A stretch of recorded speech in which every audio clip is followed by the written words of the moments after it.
We're down to the number 6, the six best book that I've read so far this year is going to.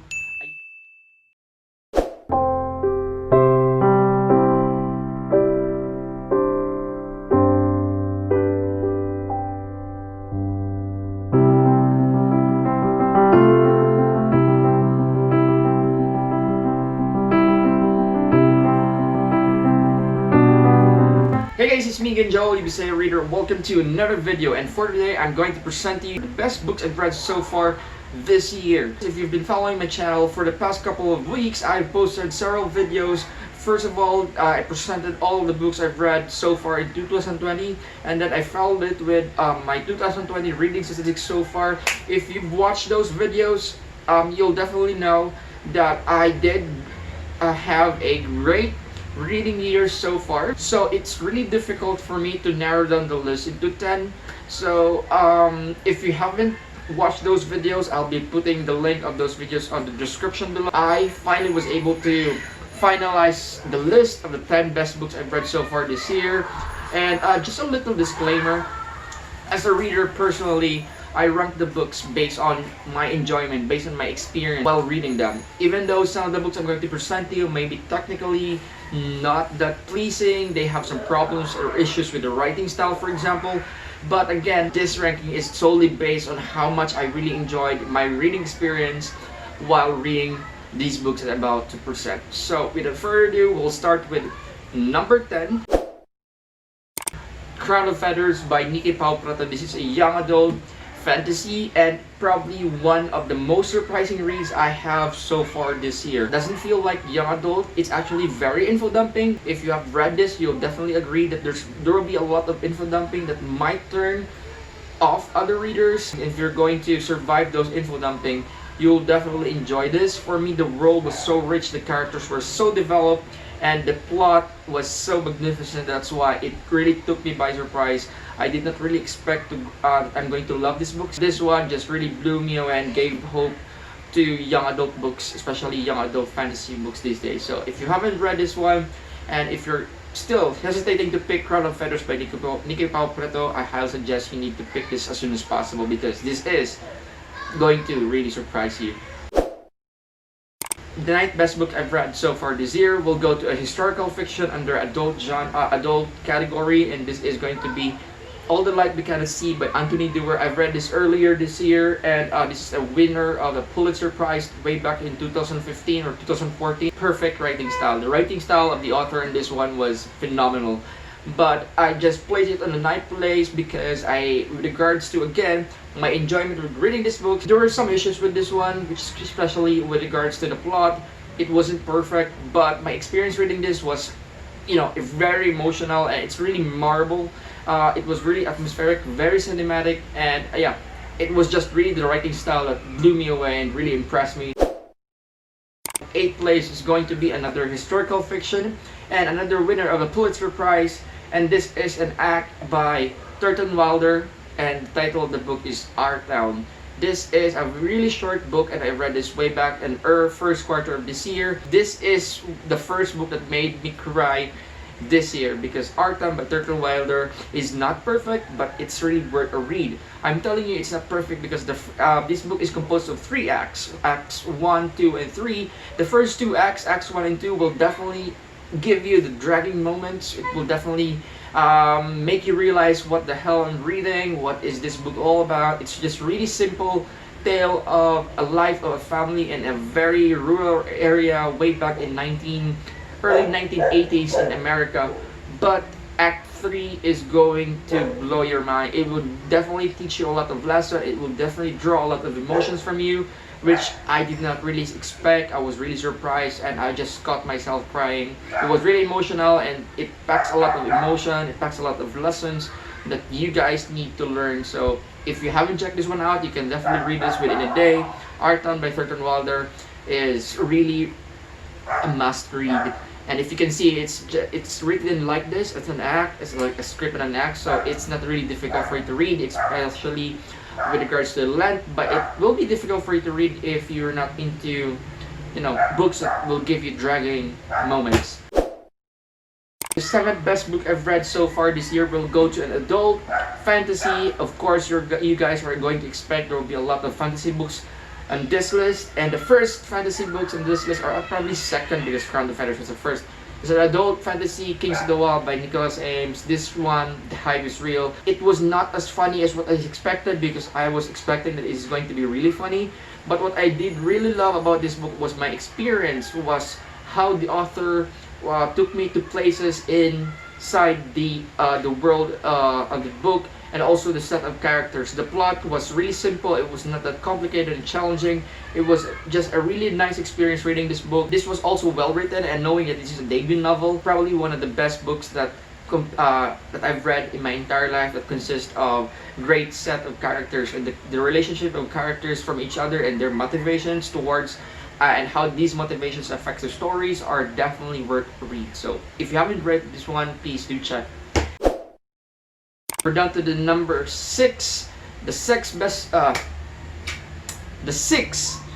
best book that I've read so far this year is going to a young adult book and under a science fiction genre, and this is going to be for Starsight by Brandon Sanderson. This is the second book of the sequel of the Skyward series, and I did really love Skyward. That's why I was really looking forward to read Starsight. And this one, first half, I thought this one is going to disappoint me, but again, the typical Brandon Sanderson writing style or writing formula, where the first half is really dragging, the last half of this book really blew me away. The world expanded. I'm not going to talk much about this one since this is the second book of this series, so I don't want to spoil you guys, especially for those who haven't read Skyward. But if you're planning to read Skyward, please do pick this. And just a warning, if you're expecting that Starsight will just continue to the momentum that how Skyward ended, please don't expect that, because Starsight feels like a separate book, even though the story is connected. But Brandon Sanderson just started the world building again, and you might be disappointed at first, but the last half and the ending is just mind-blowing. We're down to the last 5 books, and for the 5th book that I've read, or 5th best book that I've read so far this year, we'll go to a contemporary fiction, another Pulitzer Prize winner. This is Les by Andrew Sean Greer. This is a literary fiction / contemporary fiction, in where we're following Arthur Les, our main character. He is a 49 years old gay guy, single, and he's about to turn 50, and when he's about to celebrate his birthday alone, he accepted, or he received an invitation, a winning invitation to be specific, of his ex-boyfriend who's going to marry. He was invited to his ex-boyfriend's wedding. He still loves his ex-boyfriend, and right now he's all alone. This is a book where it's going to teach you a lot of lessons in life, especially if you are really afraid to grow old alone. Then this book is really a must read for you. I know some people will not love this book. It is very polarizing. If you're expecting that this book will make you laugh, again, you need to take note, humor is really subjective. Some people will find this funny, some people will not find this funny. But again, what I really love about this book, because it is definitely going to pull some emotions from the readers, and will definitely teach the readers. If you're a type of reader who hasn't experienced any similar things that the author, or sorry, the character experienced, then I think you will have a really hard time relating to what the characters is feeling, or what the characters is experiencing. So that will explain if whether you're going to love the book, or if you're going to not love the book. So in case you're intrigued, this is, for me, a really good read. It deserves the Pulitzer Prize. It won the Pulitzer Prize in 2017, and it was really controversial, but for me, I can see why the panel of the Pulitzer Prize chose this as a winner, and I totally support their decision. The Rage of Dragons by Evan Winter. The Rage of Dragons by Evan Winter is another adult fantasy, and this is really hype, and I was really glad that the hype is real, and I did really enjoy reading this book on most parts. There are some parts that you're going to that this book is going to make the readers feel like disconnected from the story, especially in the middle part. This book will start with a bang. One thing I really love about this book is the magic system. It's kind of unique and I haven't seen before for me personally. So it gave me a really good experience, or a fresh reading experience. Third best book I've read so far this year will go to another adult fantasy, and this is A Little Hated by Joe Abercrombie. This is the first book of his new series, and I'm really excited to read or to have a copy of the sequel for this, which will come out months from now.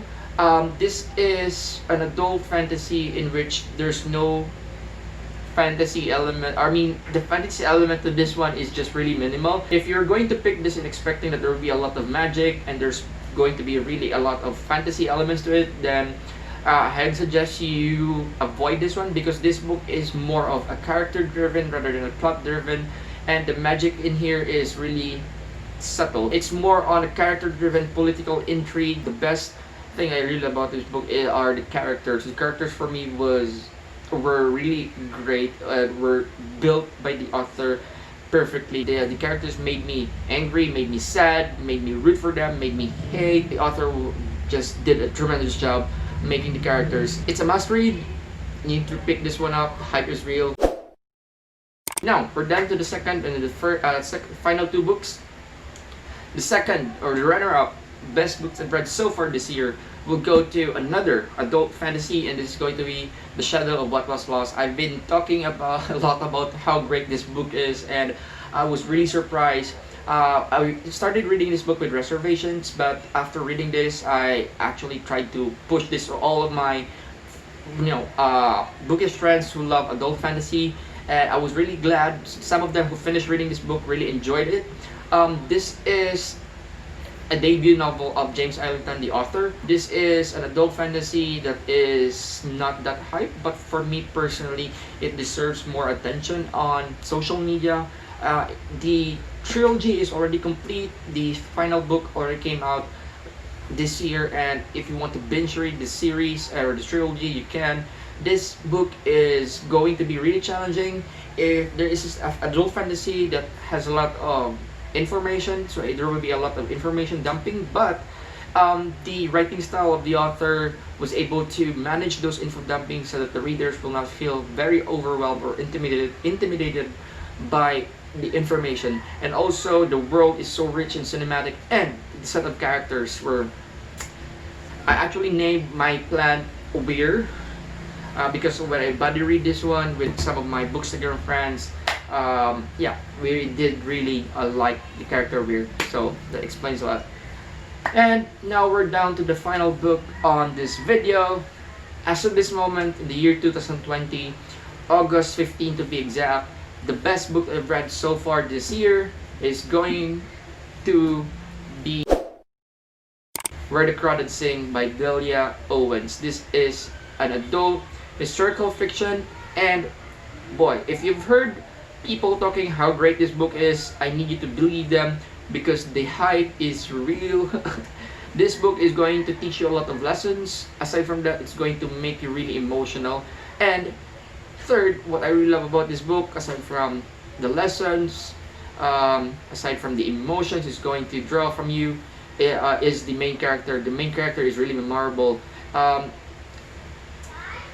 main character here, Kaya, is part of those characters on my list, together with Evelyn Hugo as one of the most memorable characters that I met in my life. Kaya was just very inspiring. Her story in this book is a story that everyone needs to hear, everyone needs to pay attention. This book was also really written well, and knowing that this is a debut novel of the author under fiction, and yeah, the setting of the story is also really unique because it's on a march in North Carolina, and it's just a really simple story, but it packs a lot of lessons, packs a lot of emotions, and it will definitely make the readers think a lot of things, appreciate a lot of things, and it kinda similar to a life-changing book, because it will definitely change some of your perspectives in life after reading this one. Kaya is just a favorite character of mine, and she deserves, her story in this one deserves to be read by millions, and if possible, all of humans who knows how to read out there. You need to hear Kaya's story, you need to read Where the Crawdads Sing. And yep, that's it guys. Thank you so much. Those are the best books so far I've read this year. I hope you did enjoy this video. If you did enjoy this video, please leave some comments below. I'm always really ecstatic reading your comments on my videos. Please like and subscribe, share, and this is me, Joel, Bisaya Reader. Keep safe and bye-bye.